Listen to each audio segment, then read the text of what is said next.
It's been a long, hard 3 years for the United States and the international community. August marks the third anniversary since the Great Recession hit Wall Street, Main Street, and the global economy. Now, after sinking trillions into debt, hundreds of billions on banks and stimulus packages, we ask, what does the future hold for the U.S. and world economy? Joining me from Kingston, New York, for a trip down memory lane and forecast for the future is Celente. He's the director for Trends Research Institute. Jill, great to have you as always. Now, let's go back to August 2007. Did you maybe wake up one morning with the premonitions that the crisis would explode and that it would become today? Actually, in November of 2007, we took out the domain name, the Panic of '08. That's how sure we were that it was all going to collapse. And the collapse is underway. It hasn't stopped. It's just like a crash that's underway, and it's hitting some barricades along the way that makes it appear as though it's slowing down, but ultimately the crash will continue.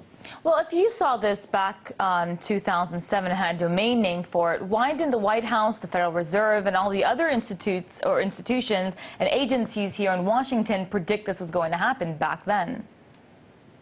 Because they're not very astute at forecasting trends. I ask you this question. With all of the cabinet positions in government, is there a cabinet position of the future trend forecasting? They don't exist. The whole nation is basically trend ignorant.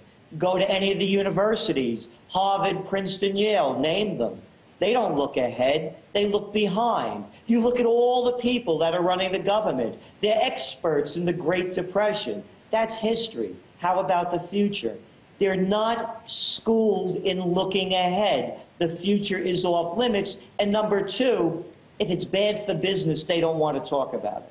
So I want to go back in time to 2008. I'm sure you recall, as everyone else does, the whole Bear Stearns J.P. Morgan crisis when it went down.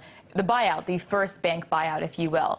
And, you know, there was a huge media frenzy surrounding that. It became huge. But as time went on and, you know, the situation progressed, and a lot of banks failed for the most part, as we bailed them out, we became very sensitized to bank bailouts. So does that mean the mood on Main Street has shifted from apathy, is now, you know, apathy over visual outrage? Well, there is outrage, and let's not forget what's happened in a very short amount of time. America went from being the greatest entrepreneurial empire in the world, one where you rose and fall and on your own merits, to one that became bail out the biggest. If you're big, you'll get bailed out. That's not the American way. And by the way, people deride capitalism as failing. Capitalism didn't fail. The whole system changed. As I've said many times before, the merger of state and corporate powers, by definition, opined Mussolini, is called fascism.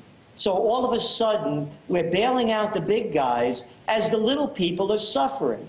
You know, you've heard me say this before.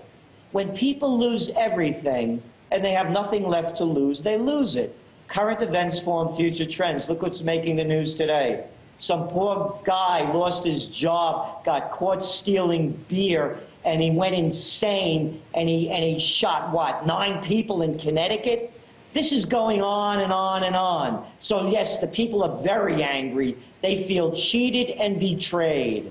But if they are angry, as you say, and betrayed, as you mentioned, you know, do they have any inclination that it could have something to do with corporate capitalism coming to a crash or hitting a wall? Is that in the minds of your average American that maybe capitalism could be part of this situation?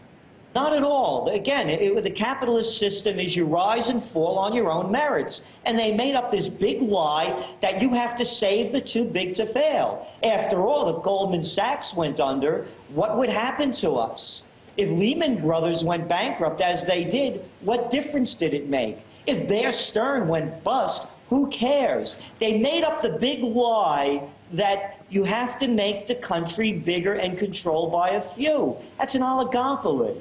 So no, the people are looking one direction and Washington is talking in another. I want to read to you a quote from Treasury Secretary Timothy Geithner in today's New York Times in an op-ed piece. He ends it by saying, as the president said last week, no one should bet against the American worker, American business, and American ingenuity. They are betting against the American worker. They are betting against American ingenuity. The government has taken control. You know, it's funny you mention that because it seems to be, or at least some reports are telling us that corporate executives are still getting billions of dollars in bonuses. What does that mean exactly? Well, it means is that all of this money that went to prop up the $13 trillion that was lent, spent, and guaranteed to bail out the too big to fails, they're doing fine. They're getting their big bonuses. But let's look at the real numbers. And I love the language. Pending home sales in U.S. declined today more than expected. More than expected by whom? Consumer spending and personal income stagnated. Well, just yesterday, Fed Chairman Bernanke said, expect consumer spending to increase as personal income climbs. So it's one big lie they're saying day after day to keep the people quiet because revolt is ready to happen. You can see it in the Tea Parties. Well, that was Gerald Celente. He's the director of Trends Research Institute, joining us from Kingston, New York.